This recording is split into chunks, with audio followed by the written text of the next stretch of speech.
विजय के नाम ट्रांसफर कर दो और उससे अपनी की हुई गलती की माफी मांगो। वो तुम्हें जरूर मुआफ कर देगा। पास कीजिए डैड। इसी तरह से उस दिन फंक्शन में आपने उसे आगे कर दिया था और आज आप मुझसे कह रहे हैं कि मेरा करोड़ों का टेंडर मैं उसके नाम कर दूं। Why dad why? आखिर क्या लगता है वो आपका? आप चुप क्यों हैं? बताइए ना डैड, क्या लगता है वो आपका? राजा, होश में आओ। तुम जानते हो किससे जवाब तलब कर रहे हो? हाँ हाँ, बहुत अच्छी तरह से जानता हूं। मैं मिस्टर सी के ओबेरॉय से जवाब तलब कर रहा हूं, जो है तो मेरे पिता मगर सुलूक दुश्मनों जैसा करते हैं। इससे पहले कि मेरा हाथ तुम पर उठ जाए, दूर हो जाओ मेरी नजरों से। ओह, तो नौबत अब यहां तक पहुंच गई है। उस विजय के लिए आप मुझ पर हाथ उठाएंगे, मुझ पर, अपने बेटे पर। तो मारिए, मारते क्यों नहीं आप? मारिए ना। राजा अपने कमरे में चलो। तुम हट जाओ। शारदा, माँ, देख क्या रहे हो आप? डॉक्टर को बुलाओ। जी।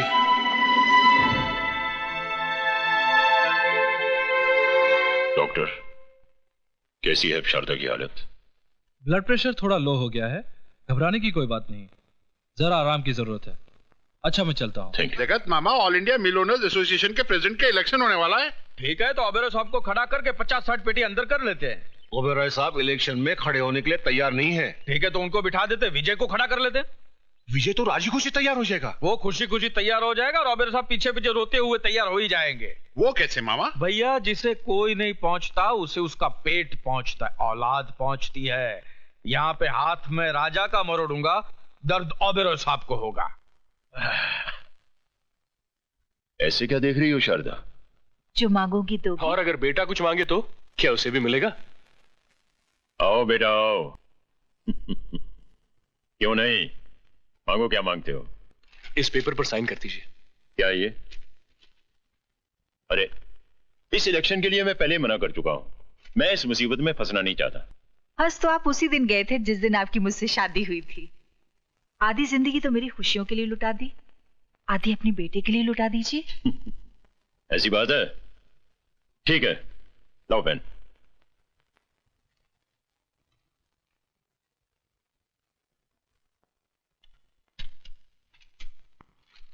ओह dad, you are great. Thank you mom.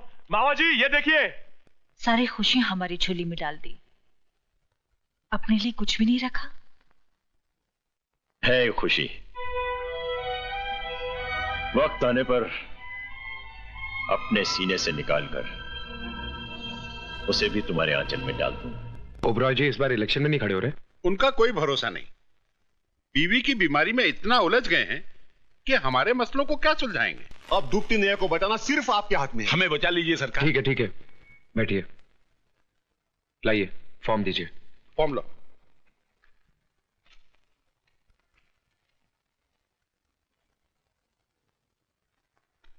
कुछ धन मेरा मतलब है लक्ष्मी जी के दर्शन हो जाते तो। मैनेजर साहब, इनको 50 लाख। 60 लाख दे दीजिए। जी। आइए मेरे साथ।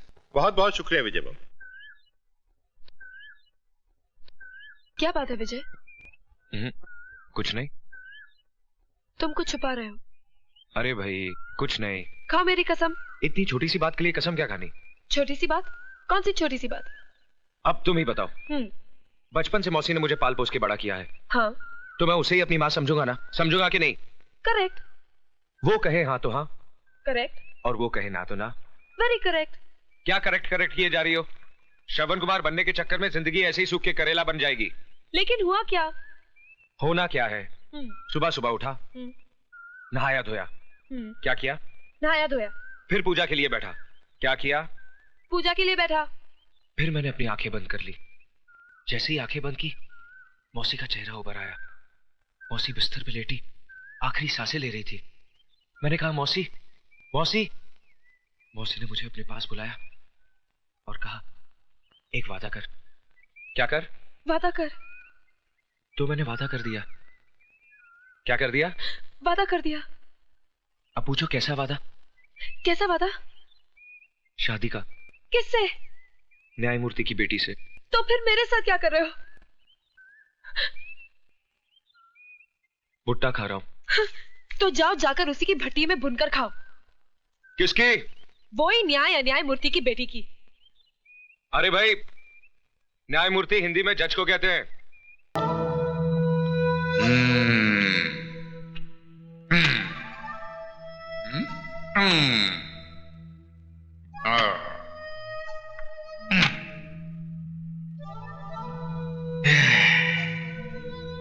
भांजे, तू फिक्र मत कर। तेरा बाप तेरे साथ नहीं तो क्या हुआ, तेरा मामा तो है, सब ठीक हो जाएगा।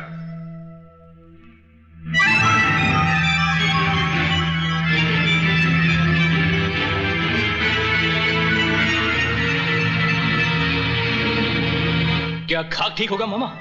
ये तस्वीरें नहीं देख रहे आप? देख भी रहा हूं और समझ भी रहा हूं भांजे। भांजे, दुनिया में सिर्फ 3 ही मामा खतरनाक साबित हुए हैं। एक कंस मामा, दूसरा शकुनी मामा और तीसरा ये जगत मामा। अब भांजे, तू मामा की चाल देख कि कैसे ये तस्वीर के साथ साथ रिश्ते के भी टुकड़े होते हैं। जज साहब, आज तो आप कमाल पे कमाल किए जा रहे हैं। आज आपका हर स्ट्रोक ऐसा गजब का पड़ रहा है कि सारे बॉलों को उड़ाते फिर भी आपका बॉल सीधा पॉकेट में जा रहा है। अरे सक्सेना साहब, अमरनाथ जी सिर्फ खेल में ही नहीं, सोसाइटी में भी ऐसे ऐसे स्ट्रोक्स लगाते हैं कि बड़ी बड़ी हस्तियां इनके पॉकेट में रहने लगी है। अच्छा, ऐसी कौन सी बड़ी हस्ती है, जरा हमें भी तो पता चले। मामा जी शायद ओबेरॉय साहब और अपने भांजे राजा की ओर इशारा कर रहे हैं, जिनके साथ जज साहब की बेटी का रिश्ता तय हुआ है। ओ कपूर, क्या तुम जज साहब को अपने स्टैंडर्ड का समझते हो? हैं? अरे भाई, इनका दिमाग हमारे दिमाग से 100 साल आगे है। इनकी बेटी की शादी मेरे भांजे राजा के साथ नहीं, विजय कुमार के साथ तय हुई है। विजय कुमार? माना विजय कुमार शहर का बहुत ही बड़ा बिजनेसमैन है, पर कोई इज्जतदार आदमी विजय कुमार को अपना दामाद कैसे कबूल कर सकता है? अरे इबादत मियां, अब काहे छिलके उतारने के फेर में हो? जानते नहीं पैसे में बड़ी ताकत होती है, वो बड़े से बड़ा दाग धो देती है। और फिर जज साहब ने भी तो कुछ सोच समझ कर ही फैसला किया होगा। भाई, मैं तो अपनी बेटी का हाथ किसी कंगाल के भी हाथ में देने को तैयार हो जाऊंगा, मगर किसी ऐसे हरामी के हाथ में नहीं, जिसके नाम माँ बाप का पता हो न जात पात।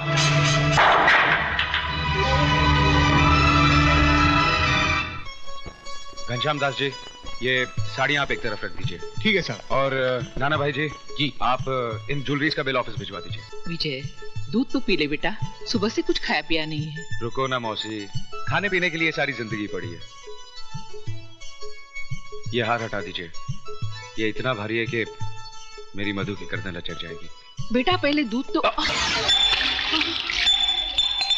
हे भगवान, दूध गिर गया। तो क्या हुआ? आसमान थोड़ा ही टूट पड़ा है।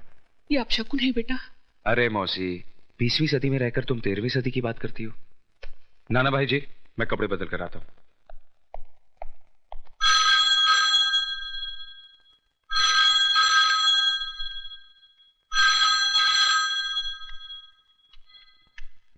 हेलो, मैं जज अमरनाथ बोल रहा हूँ। बोलिए जज साहब, मैं विजय की मौसी बोल रही हूँ। शगुन का सामान तो वापस मिल गया होगा। वापस? मैं समझी नहीं।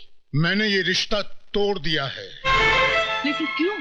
मैं मानता हूँ कि बेटी पराई अमानत होती है, लेकिन इतनी भी पराई नहीं कि उसे किसी भी खूंटे से बांध दिया जाए। ये आप क्या कह रहे हैं? मेरी कुछ समझ में नहीं आ रहा है। मैं एक नाजायज औलाद को जायज दामाद नहीं बनाना चाहता। जिसके न धर्म का पता है न जात का, उसे मैं अपनी बेटी का सुहाग नहीं बनाना चाहता।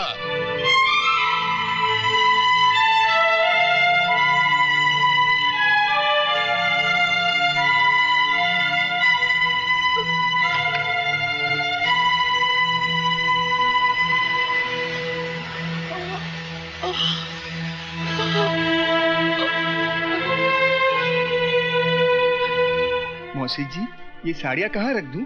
बाहर कचरे के डिब्बे में। जी? तुमने सुना नहीं? ये सब उठा के ले जाओ यहाँ से, फेंक दो इन्हें घर से बाहर। मौसी, ये क्या कह रही हो तुम? मुद्दतों के बाद तो खुशी की एक किरण घर में आई है, उसे भी पार फेंक देना चाहती हो तुम? क्यों मौसी, क्यों? काश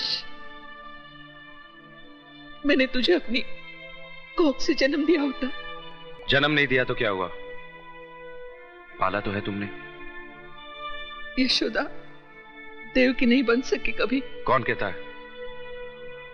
ये दुनिया। मैं नहीं मानता ऐसी दुनिया को। इसी दुनिया में अमरनाथ भी रहते हैं। जज साहब, क्या कहा उन्होंने? तेरी शादी मधु से नहीं हो सकती। क्यों? क्या कमी है मुझ में? तेरे पास तेरे बाप का सर्टिफिकेट नहीं कि तू उसका बेटा है। तू जायज नहीं, नाजायज है।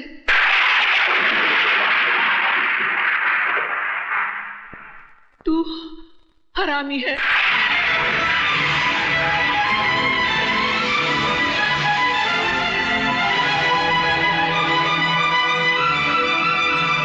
साहब, ये सामान जज साहब ने वापस भेजा।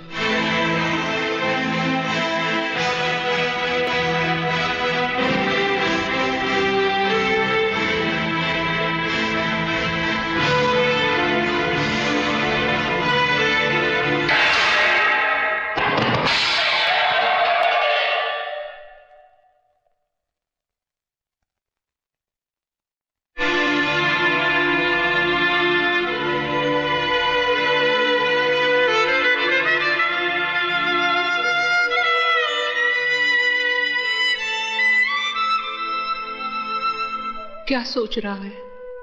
सोच रहा हूं इस दूध की तरह मेरी मां की छाती से दूध का एक कतरा जमीन पे न गिरकर मेरे मुंह में गिर गया होता तो आज मुझे कोई हरामी न कहता, नाजायज न कहता। बाकी दूध का गिरना अपशगुन होता है, बहुत बड़ा अपशगुन। बहन जी, आपने मेरी बेटी का रिश्ता मंजूर करके मेरी इज्जत रख ली। आपका ये एहसान मैं जिंदगी भर नहीं भूलूंगा। नमस्ते।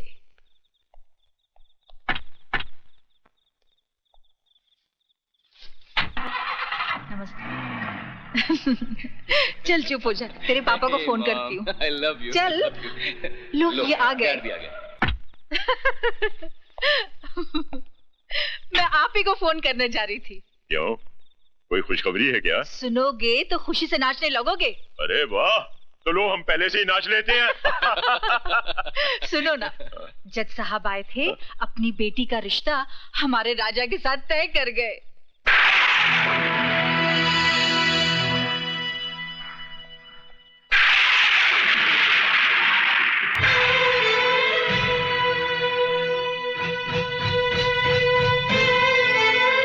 क्यों आई है यहाँ? आपसे भीख मांगने। भीख में इंसान 2 पैसे या 2 रोटी देता है, अपने जिगर के टुकड़े या अपने खानदान की इज्जत नहीं देता। जज साहब, मैंने विजय को अपनी कोख से जन्म तो नहीं दिया, लेकिन अपनी छाती से लगाकर उसे पाला जरूर है। मैं उसके स्वभाव को अच्छी तरह से जानती हूँ। उसके दिल की धड़कनों को मीलों दूर बैठकर मैं सुन सकती हूँ। अगर उसे मधु का प्यार नहीं मिला तो वो खुद को मिटा देगा। जज साहब, वो खुद को मिटा देगा। जो इंसान पाप के बीच से पैदा हुआ हो उसका मर जाना ही बेहतर है। डैडी, विजय की जिंदगी कोई आपकी अदालत का मुकदमा नहीं है जिसका फैसला जब चाहा आपने सुना दिया। वो मेरा प्यार है, मेरा सुहाग है। आपको कोई हक नहीं है कि मेरे माथे से विजय के नाम का सिंदूर मिटा दे। मधु! चिल्लाकर आप हमारे प्यार की आवाज को दबा नहीं सकते। हमने मोहब्बत की है और इस आग को जो भी बुझाने की कोशिश करेगा वो खुद जलकर राख हो जाएगा। मारिए और मारिए, आप आपका हक वसूल कीजिए और मैं महबूबा का फर्ज अदा करूंगी। मैं तुझे जिंदा नहीं छोड़ूंगा।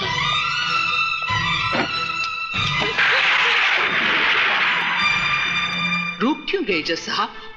चलाइए गोली। मेरी जिंदगी तो मेरे बेटे के काम नहीं आई, शायद मेरी मौत ही उसके लिए वरदान बन जाए। Get out from here! जा रही हूं जज साहब, लेकिन एक बात याद रखिए, इन मोटी मोटी किताबों से आदमी इंसान नहीं बन पाता। इंसान बनने के लिए उसे दुनिया की भट्टी में तपना पड़ता है। आप तो इंसान भी नहीं बन पाए, फिर आपको जज किसने बना दिया?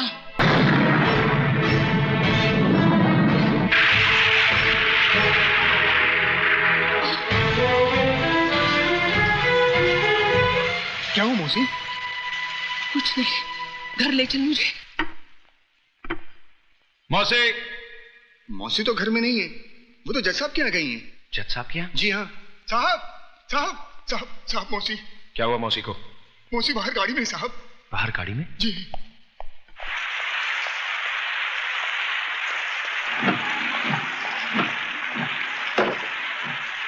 आखिर वही किया ना तुमने जो मैं नहीं चाहता था। टेक दिया ना उस मगरूर जज के कदमों में अपना माथा, जिसने हमारी पगड़ी को ठोकर मारकर उछाला था। क्या मिला तुम्हें ये सब करके? बस एक तुम ही थी इस दुनिया में जिसने मुझे अपनाया, छाती से लगाकर पाला, सर उठाकर जीना सिखाया। और आज तुम भी इस बेरहम दुनिया की तरह मुझे एहसास दिलाना चाहती हो कि मैं एक गटर का कीड़ा हूं, मेरा कोई वजूद नहीं। तुम चाहे मेरी जान ले लो, लेकिन मौत से बदतर जिंदगी मत दो। मेरी जिंदगी तो पहले ही बोझ बन चुकी है, तुम मेरे प्यार को भी बोझ बना देना चाहती हो। क्या समझती हो कि मैं मधु के बगैर जी नहीं सकता? अरे जब मैं उस मां के बगैर जी सकता हूं जिसने मुझे अपने पेट से निकालकर कटर में फेंक दिया, तो मधु क्या चीज है?